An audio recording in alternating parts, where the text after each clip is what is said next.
Dear Patriots, before the news starts, please subscribe to our patriotic channel by clicking the subscribe button. Give us a thumbs up to this video. Don't forget to leave your opinion below in the comments section. Share the news on Facebook and Twitter so your friends see it. Thank you. Breaking: huge country star just declared support for gun control, he's getting destroyed. The massacres in Las Vegas and Sutherland Springs, Texas showed how far a person with severe mental illness can go to carry out hateful actions against innocent people. What these events also showed, however, is how resilient people are in the face of such evil.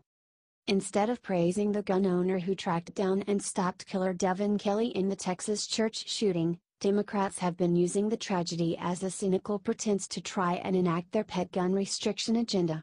Unfortunately, they are getting support from major country stars. In a recent interview with Billboard magazine, hitmakers Tim McGraw and his wife Faith Hill both declared that they support gun control laws. Said Tim, "Look, I'm a bird hunter, I love to wing shoot. However, there is some common sense that's necessary when it comes to gun control. They want to make it about the Second Amendment every time it's brought up. It's not about the Second Amendment." He went on, "Military weapons should not be in the hands of civilians.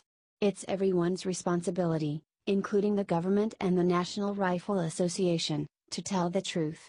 We all want a safe country." Hill echoed her husband, saying, in reference to the tragedy in Las Vegas, "We knew a lot of people there. The doctors that treated the wounded, they saw wounds like you'd see in war. That's not right. Military weapons should not be in the hands of civilians. It's everyone's responsibility, including the government and the National Rifle Association, to tell the truth. We all want a safe country." Shot back one internet commentator, "Tim needs to keep his opinions to himself. He nor Faith have the right to tell anyone how to provide safety for themselves, all the while walking around with armed security guards. Do you think these two entertainers have gone soft?"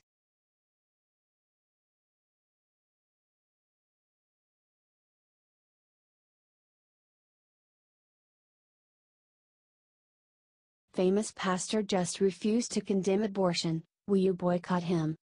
If there's one issue that should be cut and try for Christian pastors, it is that life is sacred and that the killing of unborn children is immoral. However, one pastor decided to kiss up to liberals and went on ABC's The View and declined to denounce abortion when pressed on it by the show's left-wing hosts. Reverend Carl Lentz runs Hillsong Church in New York City and has many well-known people as followers, including pop singer and devout Christian Justin Bieber. However, he buckled when The View's Joy Behar asked him, "So, it's not a sin in your church to have an abortion?" He answered, "God's the judge, people have to live to their own convictions." He then claimed that pastors need to better understand people's backgrounds before they can say that something like abortion is a sin. He said, "That's the kind of conversation we would have, finding out your story, where you're from, what you believe." Lentz went on, "I mean, God's the judge. People have to live with their own convictions. That's such a broad question to me. I'm going higher. I want to sit with somebody and say, well, where do you believe?" Joy asked Carl point blank about abortion, "So, it's not an open and shut case with you?" Disgustingly, this so-called pastor doubled down on his looseness about abortion and claimed that he and others need to know your name before he begins picking and choosing what is a sin and what is now. After taking a lot of heat for his comments, Lentz claimed that he was just trying to broaden his audience. Do you think this pastor is a fraud and should be boycotted?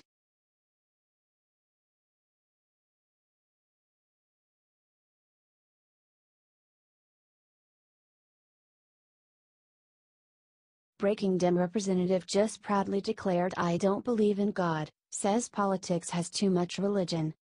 Democrats have been fretting recently about the fact that former Alabama Chief Justice and current Republican Senate candidate Roy Moore is so outspoken about his Christian faith and his trust in biblical laws.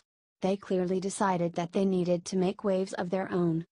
One Democratic representative from California named Jared Huffman just declared that he does not believe in God and, moreover, feels that somehow there is too much religion in American politics. Stated Huffman in an interview with the Washington Post, "I don't believe in religious tests, and I don't believe my religion is all that important to the people I represent. And I think there's too much religion in politics." He also tried to shame Republicans in Washington for being religious, saying, "I've seen religion wielded in such negative ways around here, lately. Trump does it all the time, so implausibly." Huffman stated that he is a humanist, declaring himself as such since he thinks it is not right to just take a pass on the question. He went on, "Because your religious views can speak to your moral and ethical framework on the world. And that is something I think the public is entitled to know." Describing his own beliefs, Huffman said he is a non-believer and added, "I suppose you could say I don't believe in God. The only reason I hesitate is, unlike some humanists, I'm not completely closing the door to spiritual possibilities. Is it disturbing we have such an extremist in Congress?"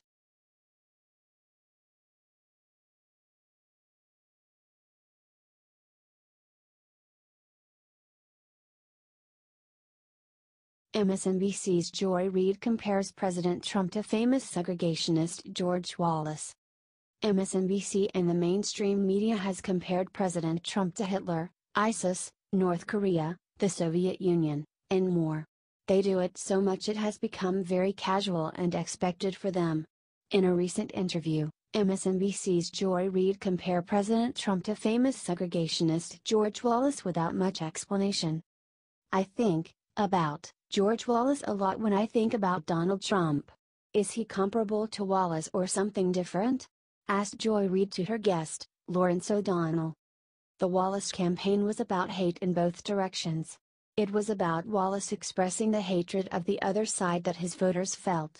Trump did exactly the same thing. You would see a protester at a Trump rally and, very quickly, Trump caught on to, "Oh, this is the good part of the rally. The part where I get to say, I want to punch him in the face." That was pure Wallace, said O'Donnell.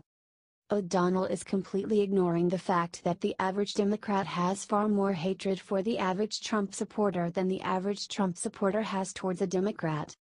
Taken right out, not that Trump has the vaguest notion of history and that it had been done before. He had exactly the same sense of, kind of, vulgar showmanships that Wallace did, said O'Donnell.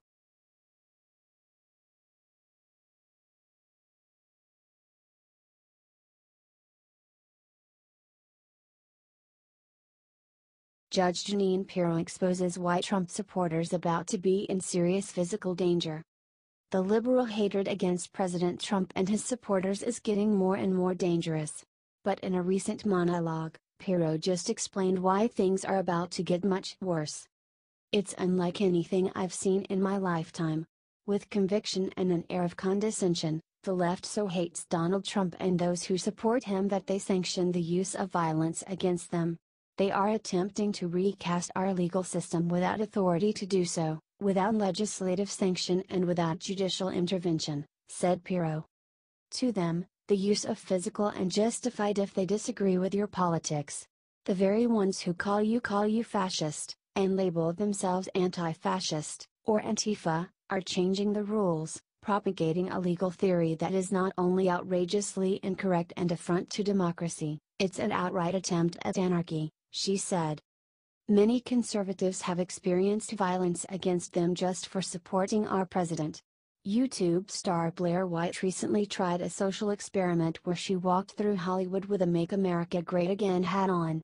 A stranger stomped on her hand, another poured burning liquid on her right on camera.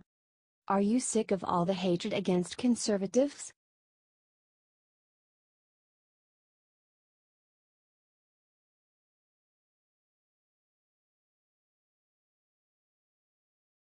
Pro-Trump Roseanne predicts huge story that will break this week, lots of people about to become woke.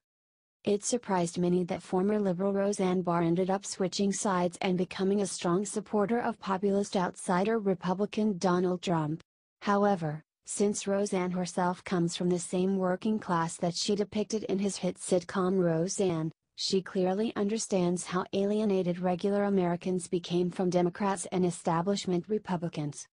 Roseanne has proved to be useful for Trump's cause by making use of her insider's knowledge of the leftist entertainment industry to counter their non-stop attacks against Trump and his agenda. She recently detailed over Twitter about how Trump is about to take serious action against innocent children who were exploited by Hollywood abusers.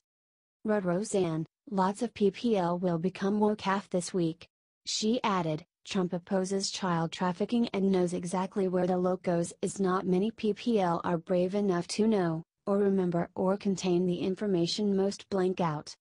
She went on, I perceived Hollywood's sexism to be so pervasive as to not even be noticed. It was class-based discrimination, with racial undertones based in anti-Semitic soto-spiritual necropaedoism. #This is now. Roseanne concluded, all that really matters is that we stop the suffering of the world's innocent children. We can do it. BC, it's the right thing to do, and this is the age of Aquarius. G0D is with us now. Let's roll. Conservative side town hall backed up Roseanne's assertion, and stated, this should be one of the biggest stories in the national news.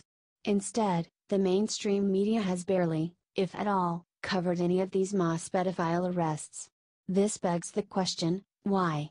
They also said, there have been a staggering 1,500 plus arrests in one short month, compare that to less than 400 sex trafficking related arrests in 2014, according to the FBI. It's been clear to me for a while that Trump would make human trafficking a top priority. Are you glad Trump is going to take a stand against this horrible abuse?